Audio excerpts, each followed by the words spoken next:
Pa, pa, loc fain!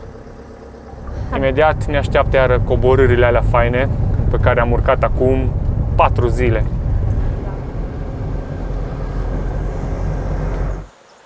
Deci, da. Bun, cale întoarsă. Avem ce face. Asta e. Chiar aici la ieșire de pe vale avem parcarea asta care apare free pe hartă. Hai că e ok, am pentru o noapte. Unde să mai mergi ora 1? Și ne punem să ne facem niște frigărui. Cacaua cu cereale e gata, într-un micul dejun. Ne-am scos măsuța afară, stăm la aer. Lucrează băieții, lucrează. Acum o să iasă spiritul de concurs din fiecare românaș aflat în mașină. Tot ce ne-a lipsit la 6 dimineața, să ne întâlnim din nou cu caii care acum 3 zile mi-au mâncat mie husa de la motocicletă. Și nu m-am auzit iară că să mișcă lucruri pe aici pe lângă noi. Repede am tresărit, am ieșit cu fluierul. Și acum au trecut de noi și am reușit să salvez și scaunele de la vecinii noștri cu dubița din Germania. Că deja s-au apucat și lor să le roadă din scaun. Că l-au lăsat afară. E bine. Imediat ne vedem. Bună dimineața, oficial. Neața. Aici dubițarii motocicliști de la Lucifer videographer, Robert. Și Yasmina, care încă doarme, e obosită. Ora 7:20, a trecut o oră de la faza cu caii. Azi, 30 iunie 2025, ziua 4 din noua noastră mică călătorie, excursie, aventură prin România în formula completă, Da. formidabilă, de trio, dubiță remorcă Transalp. Hai că imediat ne ridicăm din pant și ne pregătim de plecare. Astăzi am avut o trezire un pic mai accelerată decât ne-am fi dorit. Iar cu caii ăia n-au trebuit să mă scol să încep să hâșui un pic de aici. Zgroaznici. Sunt foarte frumoși, dar sunt chiar și enervanți și periculoși, că nu știu ce vor să facă. Îmi place să roadă lucruri. Cred că ne împachetăm și e timpul să coborâm de aici, din Padiș. Haideți să ne echipăm. Mergem spre Beiuș, să dăm de un Lidl.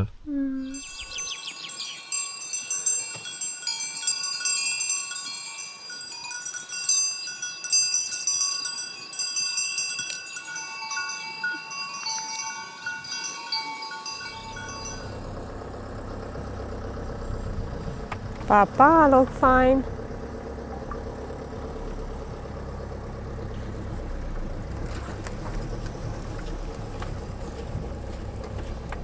Am ieșit cu bine de pe drumul ăla rău de unde am fost campați. Am dat jos husa, că nu vreau să mă duc așa la drum.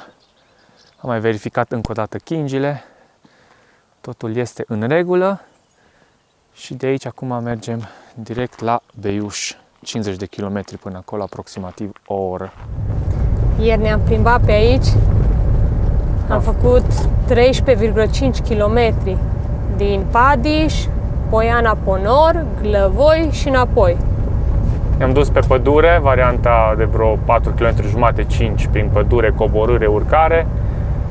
Și să nu mai înforțez genunchiul meu care a început să dea semne de oboseală. Am zis că venim roata pe drum, chiar dacă am făcut vreo 2 km, 3 în plus față de traseul inițial prin pădure. Măcar am schimbat peisajul, a fost fain. Imediat ne așteaptă iară coborârile alea faine pe care am urcat acum 4 zile. Da.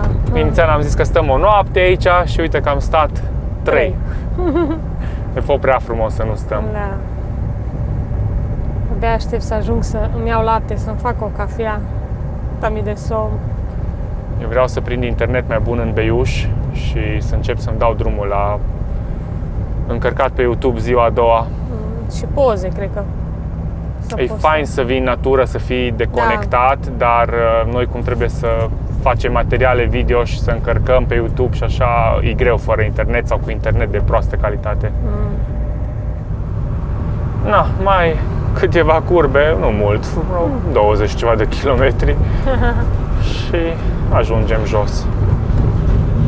Dacă vreți să vedeți filmare după urcări și ce-a fost pe aici, uitați la primul episod.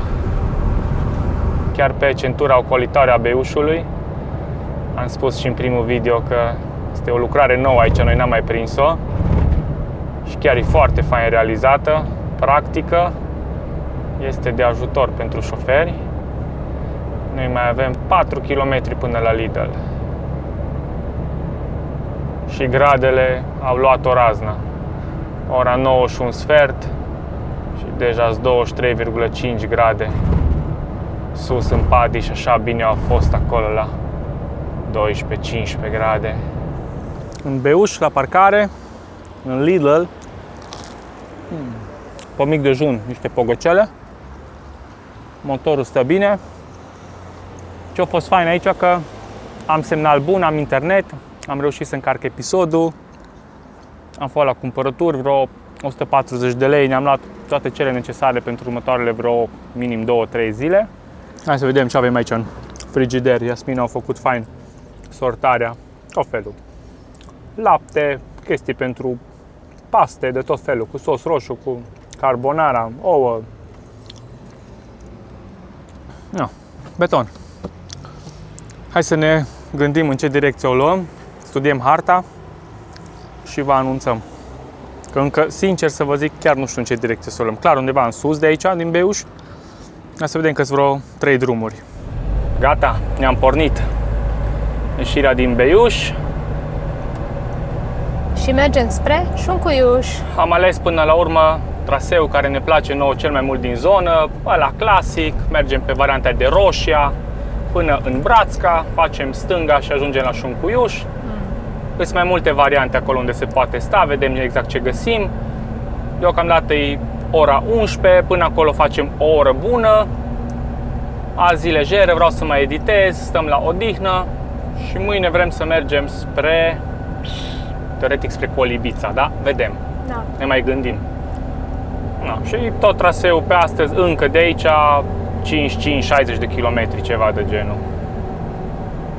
Deci în total pe ziua de azi un pic sub 100 de kilometri. Tot felul de legături, de drumuri noi pe aici. Că noi facem stânga, Roșia, 18 km. Foarte faină zona asta, atâta ne place. Am umblat mult cu motorul pe aici. Când aveam drum în zona aia de Cluj sau ceva, tot pe aici venim. Avansăm. Acum intrăm aici pe cheile astea faine. Aici tot timpul când vii din zona asta de Roșia și ajungi aici, data e de fain că până aici e câmpie cumva. Și aici intri pe chei și efectiv e tabla cu ieșire din Roșia. Aici ne-am oprit odată cu motorul. Da, am mâncat salam. Nu salam, cârnațul ăla picant din Lidl pe care nu-l mai găsesc. Erau ceva cârnăciori foarte mici, așa cu ardei, un pic picanți. Era vreo 6 lei. Dar de ceva timp nu-i mai găsesc. Hai să savurăm peisajul. Mai avem doar 14 km până la Șuncuiuș și am început coborârile. Aici sunt serpentinele alea faine care coboară în zona aia de Brațca. O să vreau să-l las pe cel din spate că eu nu mă pot duce foarte repede. Și tu ce ai acolo bun? Ne-am oprit și ne-am făcut o afină, sirop cu apă minerală. Ce bun e. Hai că l-am lăsat pe om să treacă, că el, neavând nimic după el, merge mai ușor. Eu nu mă pot aventura.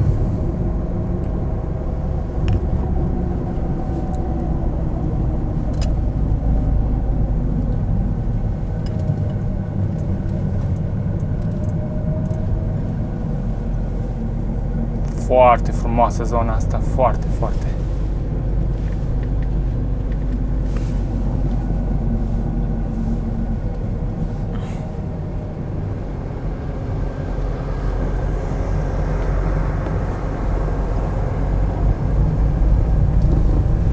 Gata, am trecut și de curbele astea.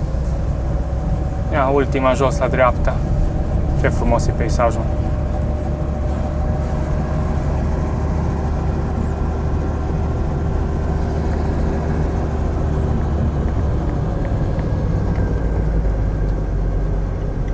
Iar de aici, iară stânga, că am mai făcut toată stânga, dar n-am filmat. Și mergem spre Șuncuiuș sau peștera Unguru Mare.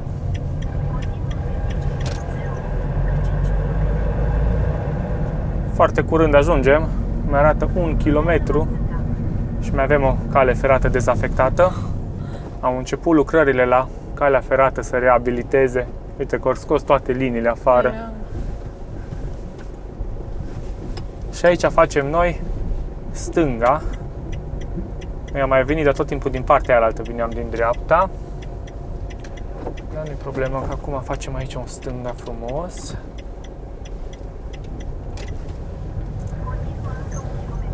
Și auzi, 1 kilometru. Am ajuns chiar în capăt, că acolo unde am dat noi pe hartă nu mai era niciun fel de parcare. Era un morman de nisip și atât. Am parcat cum am putut. Și acum aici e fix capătul unde cred că s-a făcut camping între timp.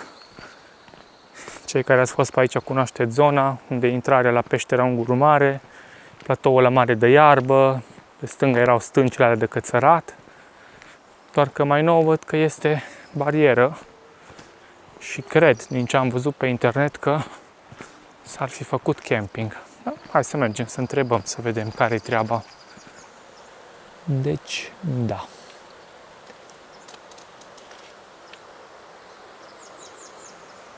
Bun, cale întoarsă. Avem ce face.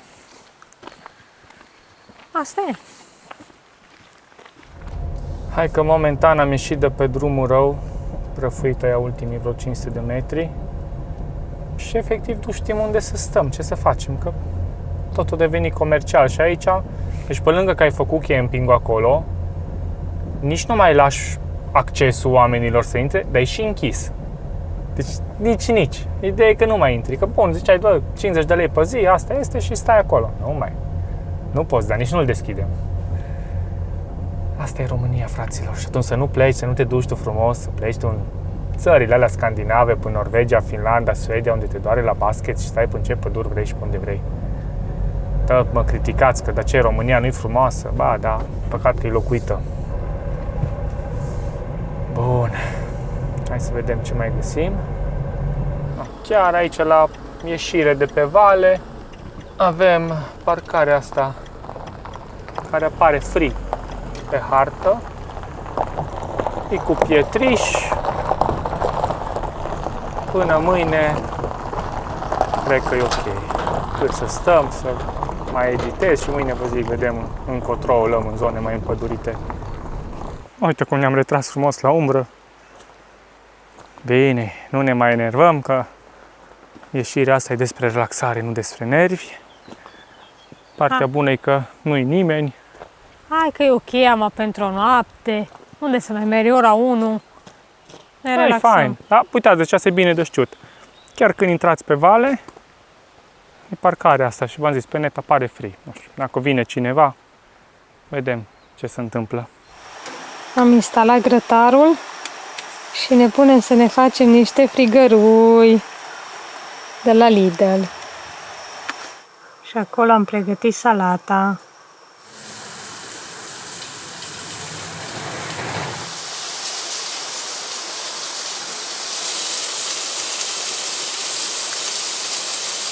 Rezultatul final, niște frigărui, salată și pituța aia faină de care vă ziceam. Ne mutăm un pic mai încoace lângă drum, pentru că aici în vegetație e plin de țânțari. Ora 7:30 seara, 19 grade și am zis că dacă nu stăm chiar în pomul ăsta mare aici, poate o fi mai bine. Plus că ne întoarcem acolo să ne mai bată un pic soarele pe noi acum, chiar ultima oră sau cât mai ține soarele.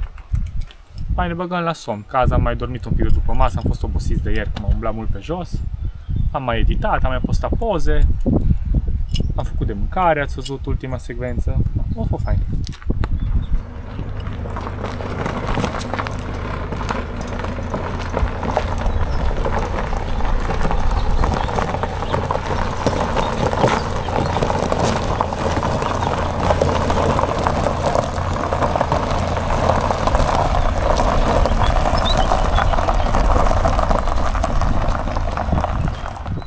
vedem mâine, dragilor.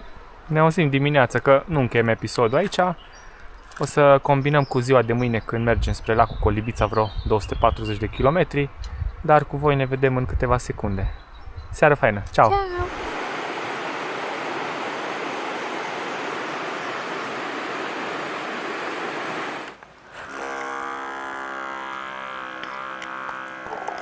Na, am revenit, dragilor, pe micile ecrane. Neața. Ora 9 deja. Am dormit bine, chiar nu a fost frig absolut deloc.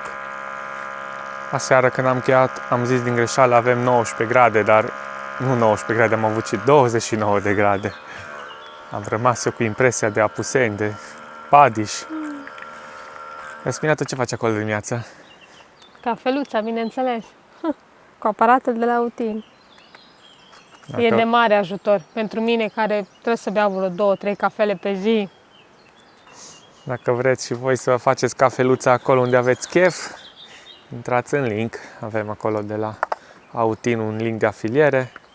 Introduceți codul LUCI10 și aveți 10% reducere. Cacaoa cu cereale e gata, într-un mic dejun. Mi-am scos măsuța afară, stăm la aer. Mă pun să încarc episodul cu ziua a treia, când ne-am plimbat pe jos, pe acolo prin Padiș, Glăvoi. După aia mai un pic încet ne împachetăm. Eu zic că într-o oră aproximativ plecăm la drum, terminăm de băut și ne vedem de treabă. Mergem spre Colibița. Eu cred că mă pun să stau vreo oră la soare până tu termini treaba. E foarte fain. Gata toată lumea de drum? Haideți!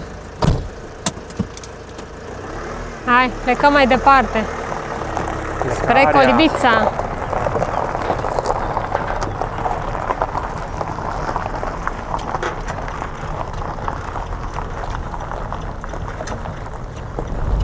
Mergem la un Profi Loco să cumpărăm ceva de mâncare. Doar 6 km până acolo și iară prima oprire. Suntem aici pe niște deluțuri, tot urcăm, coborâm. Dacă trasa îl pui cu minte acolo în spate. Gata și cu oprirea la Profi. Un fel de sandwich cald. Niște apă, mici aprovizionări. Mergem mai departe. Am intrat deja pe drumul ăsta, drum județean 108A. Dar nu am venit mult, că se lucrează la drum. Și Maps nu ne-a arătat că se lucrează la drum, că altfel nu mă băgam pe aici. Mergem pe traseul ăla încolo spre Huța, Slavia, sunt niște urcări, niște chestii faine. Dar nu ne-a arătat că e în lucru. Nu-i stres că nu ne grăbim niciunde.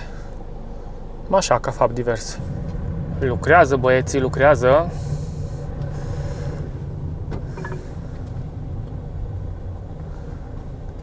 Continuă încă 24 de kilometri. Ce e? Ai grijă că îi dau.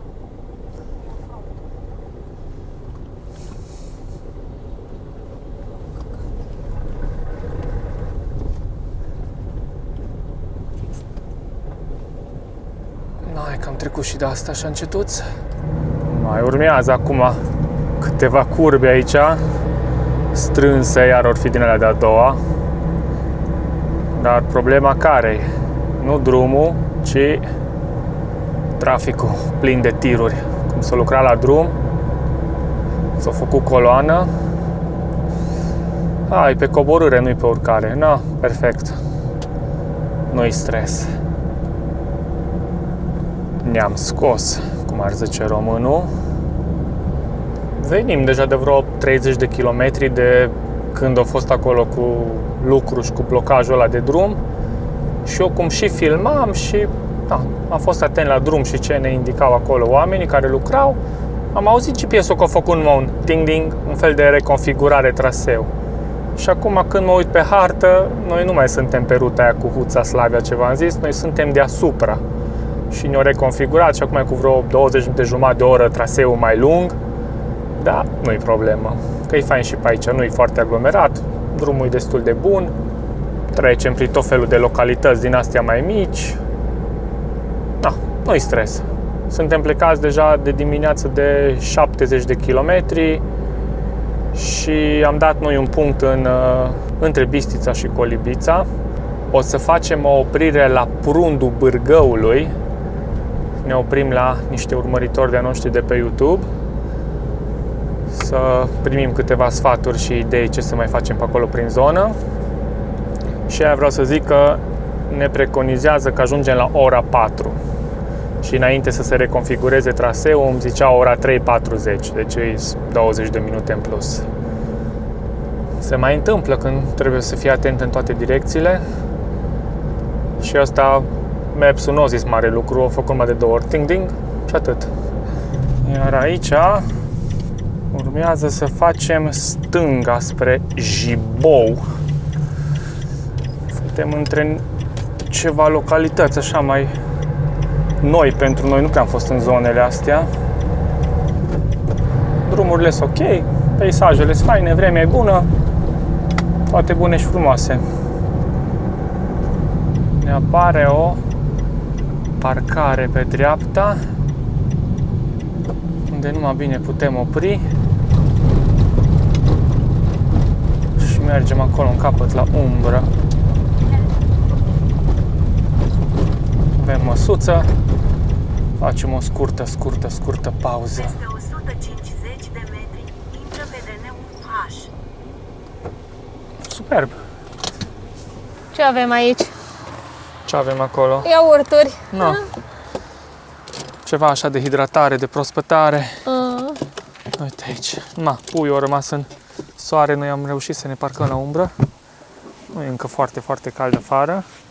27 de grade, încă e decent. Am deschis ușile să se aerisească. Am făcut acum recent dreapta spre Dej. Ne mai dă 54 de kilometri până în Dej. Și un drum foarte fain, curbat, virajat, prin pădure. Uite, chiar acum trecem prin localitatea Brâglez. Nouă chiar ne plac drumurile astea mai micuțe, mai puțin aglomerate, fără tiruri. E mult mai fain. Drumul ăsta spre Dej, la un moment dat, a devenit foarte prost. Trebuie să o ocolesc o gaură foarte mare, ce bineînțeles că era într-o zonă cu umbră. Am cam smucit tot în spate remorcă și motor, dar nu s-a întâmplat nimic spre fericire. Și am intrat în județul Cluj. Numai ce am trecut dealul și de fapt am pornit camera că am vrut să filmez o zonă frumoasă, împădurită, dar am ieșit. Până am pornit camera, până am dat drumul la Valiere, am ieșit. Era așa o zonă mai scurtă, dar foarte, foarte faină, împădurită. Și avem 24 de grade. E foarte ok temperatura. Uitați că mai vine o porțiune. Mai împădurită de atâta. Foarte frumos a arătat. Per total, cum zic, drumul e destul de bun, cu mici porțiuni așa mai proaste. Zona e chiar drăguță. Ne place. Mai avem 110 km până la primul punct în care oprim azi la Povești și după aia de acolo încă vreo, cine știe, 20, 30, 40 până ne stabilim. La Colibița. Suntem în centrul Dejului. Așteptăm să se elibereze aici un sens giratoriu și căutăm mâncare, doar că nu prea găsim locații, mai ales unde să pot eu opri cu tot cu remorcă. Asta e interesant. Filmează că se vezi cât e de blocat tot aici, cât e de tiruri și de... Ce e aici? Ce e aici? Nu mă bag, că nu vreau să blochez intersecția.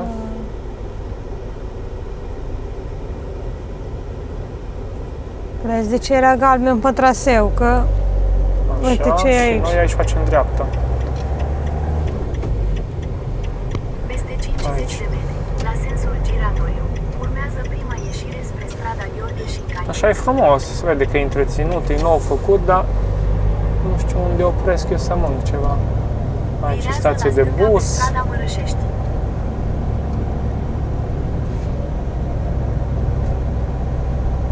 E nebunie aici, că n-ai unde parca. Da, e centru, n-au aici aglomerate. Ora de vârf, ora 2. Peste 300 de metri, la sensul giratoriu, urmează a doua ieșire spre strada strada 1 mai, DJ 161G. Ia, niște plăcinte faine aici. Și am luat și o felie de pizza. Da, avem 18 lei, o plăcintă și pizza. Altceva? Atâta, mulțumesc. Să mergem înapoi la Dubiță.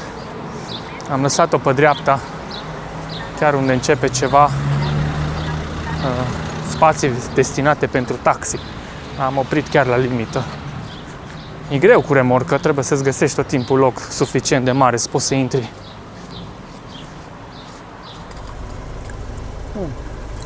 Un filet de pizza 10 lei. Și asta e o plăcintă cu cartofi pe plită. 8 lei.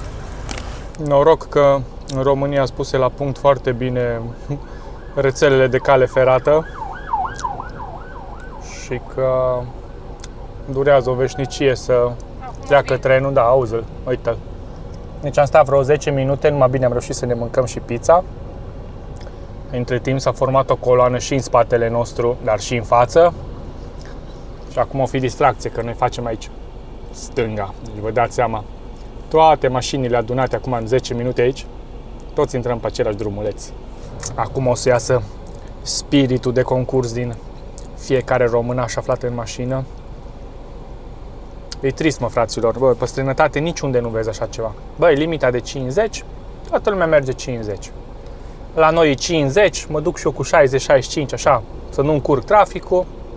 Vin în spate, te presează, te depășesc, să înghesuie, să bagă. Da. Am oprit pauză scurtă de apă aici pe ceva vârf de deal. Mai avem 30 de kilometri până la Prundul Bârgăului.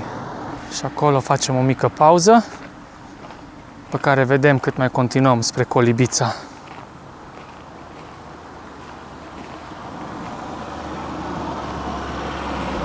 Numai ce am intrat în Bistrița de vreo 2 km și deja mi-e milă de săracii oameni care zilnic trebuie să facă drumul ăsta. Deci cam la 1,5 m, auziți? Voi auziți? Sigur ați aude. Tătâc, tătâc, zici că-s cu trenul.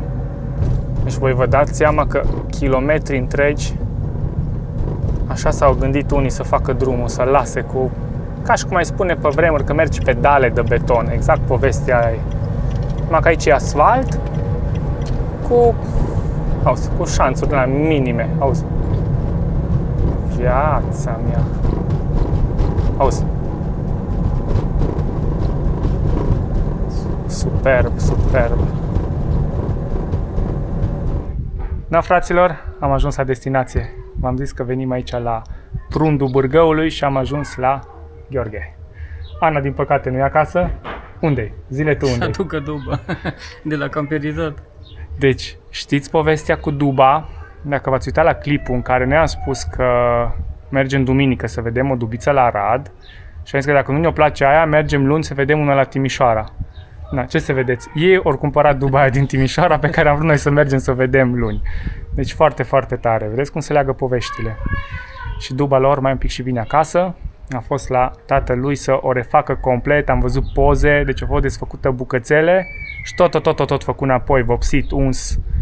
Stați pe fază că o să vină și ei cu povești faine. Ne întâlnim undeva.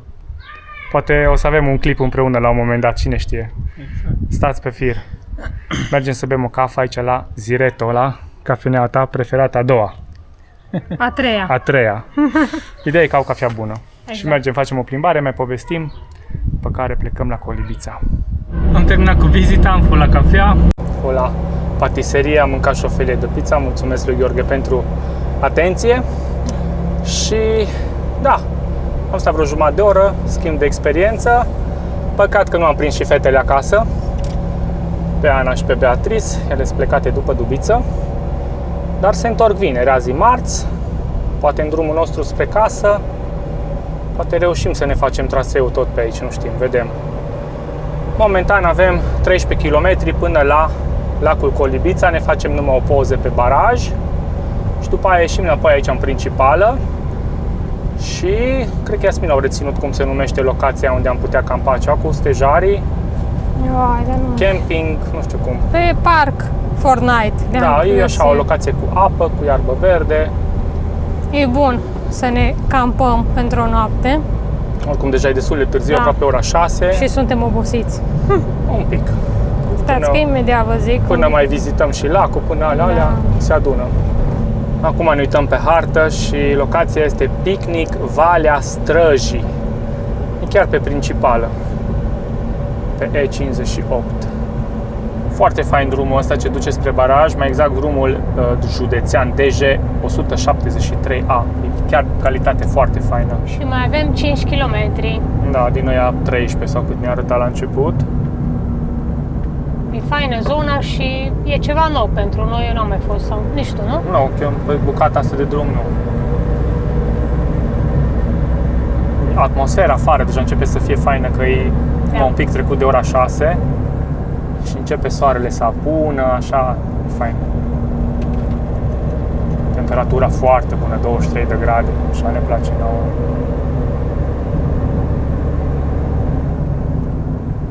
Mai câteva urcări, vreo 3-4 curbe și am ajuns sus la baraj. Uite, acolo îl văd deja barajul, acolo se vedea puțin din balustradă. Și mai înainte am văzut o căprioară. Da, a avut Iasmina DJI-ul în mână, dar din păcate, na, e poza foarte de departe făcută și nu se înțelege nimic.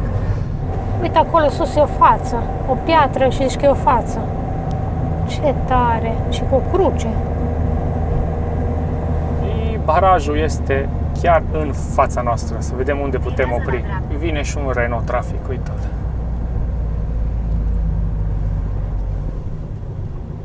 Uite, acolo sus e Este parcare, deci poză cu mașina nu o să avem, să avem doar fără. Da.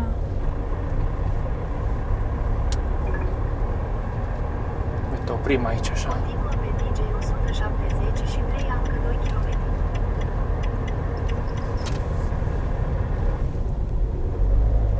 Bun.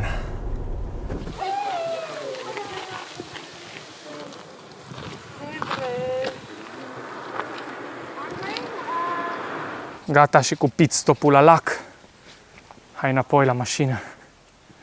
Faine! Hai că vreau să ne campăm, vreau să facem duș. Da, da.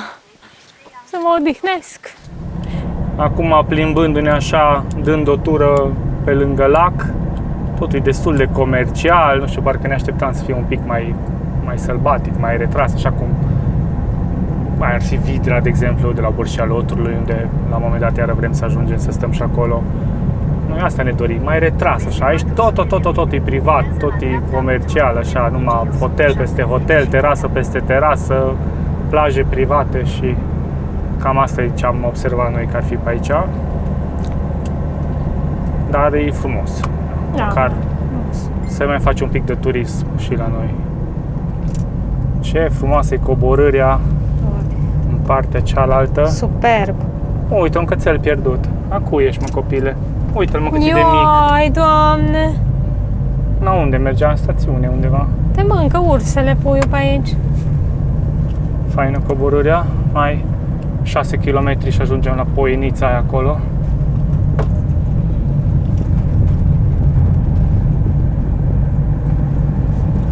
Hai, frumos. Partea asta țării chiar e frumoasă.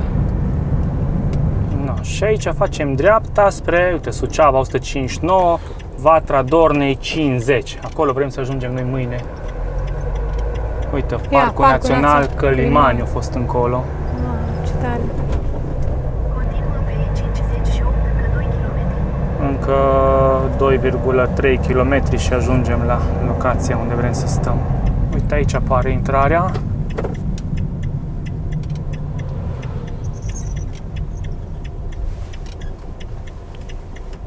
Și mergem un pic încolo, mai în capăt.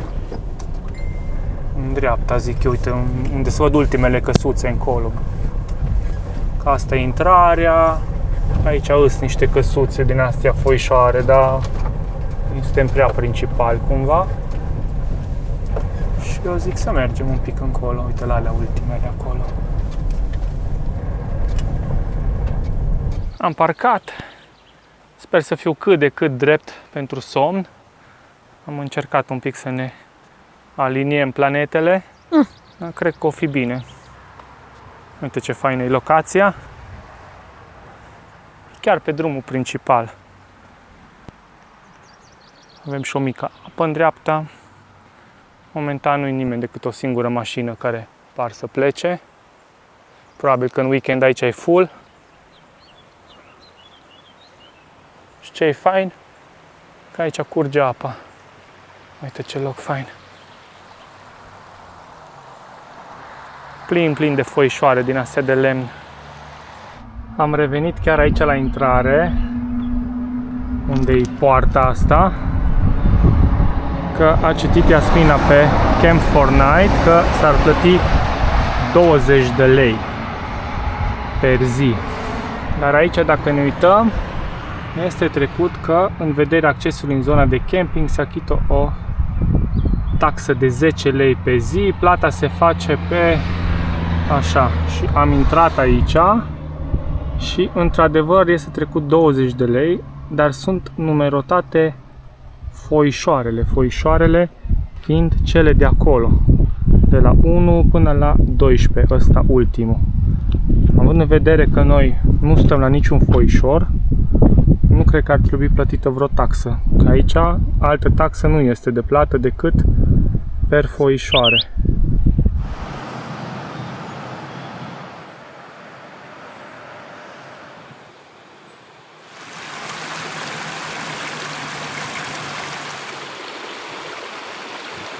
Pregătim cina. Paste cu sos roșu. Încheiem ziua. 5. 5.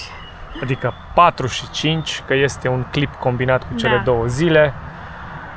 A fost destul de bine pe drum, cu tot cu urcări, cu nebunii. Azi avem vreo 250-60 de kilometri, ceva de genul. A fost bine, a fost cald, dar nu atât de cald, cum am auzit că e la Arad perioada asta. Deci ne mulțumește. Acum avem vreo 19 grade aici. Am încercat să plătesc ăia 20 de lei, am intrat pe site-ul primăriei, mi-au trimis ceva mail, mi-am făcut cont pe ghișeul.ro. Ideea e că momentan nu am reușit să plătesc ăia 20 de lei. Dacă îmi vine ceva de plată, o să plătesc.